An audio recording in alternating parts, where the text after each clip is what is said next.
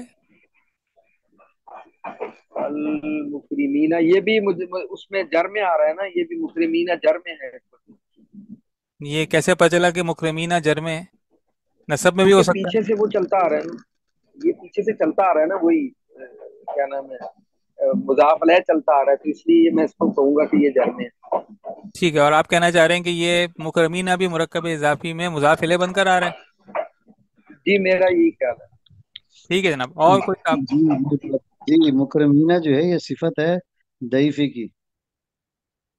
مکرمینہ صفت ہے ضعیفی کی، یعنی آپ کہہ رہے ہیں کہ حدیث تو مضاف ہے، ضعیفی مضاف الیہ ہے، ضعیفی مضاف ہے، ابراہیمہ مضاف الیہ ہے، اور آج کے چیپٹر کے مطابق اگر صفت مضاف الیہ کے بعد آئے اور وہ معرف باللام ہو تو وہ مضاف یا مضاف الیہ کسی کی میں سے کسی ایک کی صفت بن کر آ سکتا ہے. تو آپ نے مکرمینہ صفت بنائی ہے ضعیفی کی.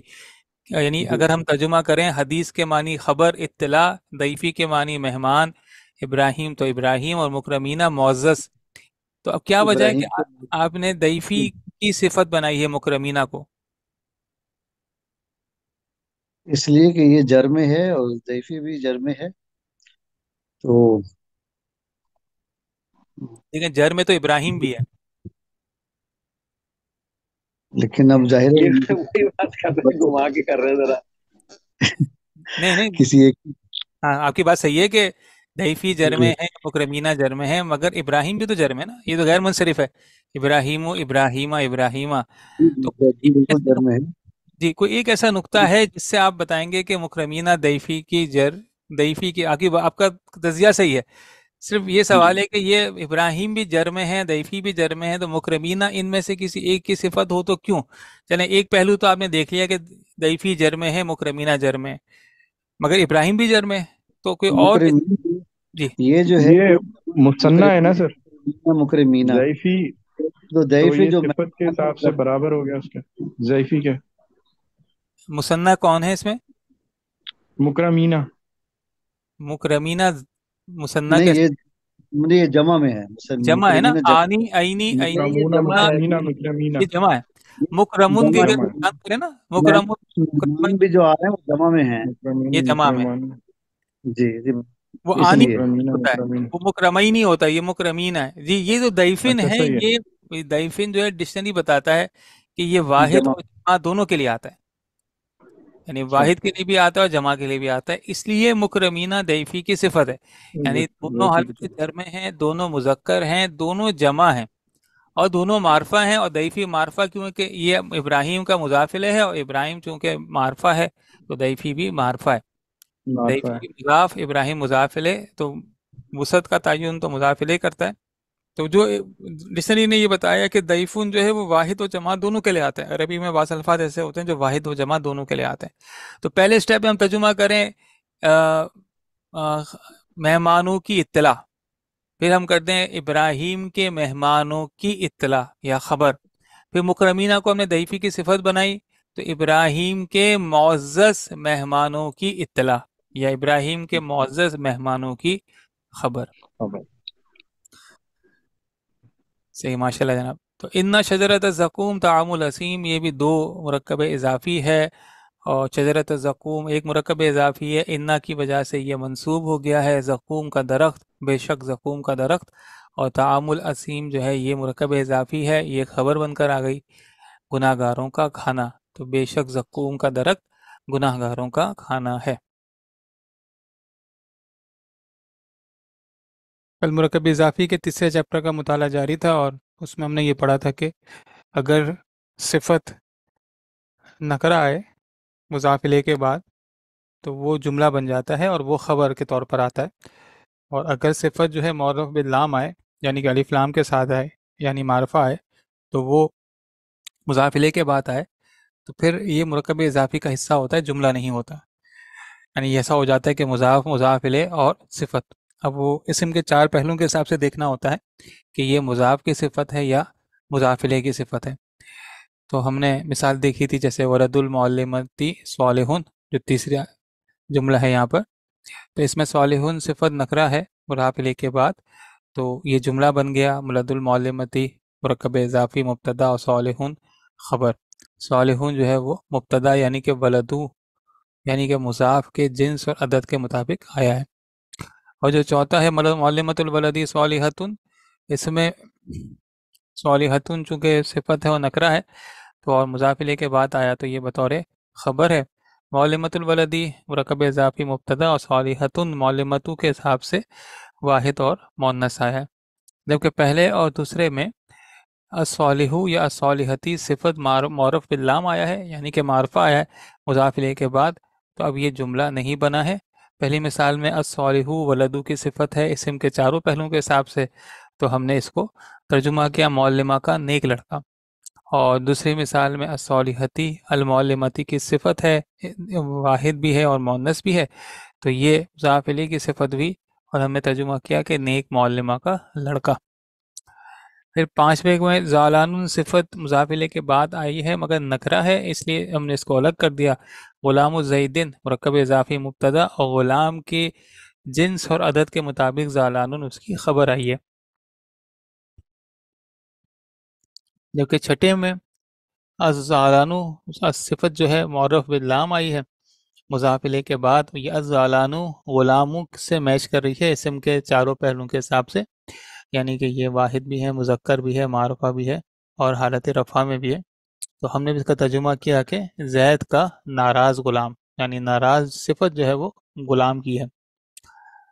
ساتویں میں غلام الزیدن الصادقی، الصادقی معرف باللام ہے مضاف الیہ کے بعد،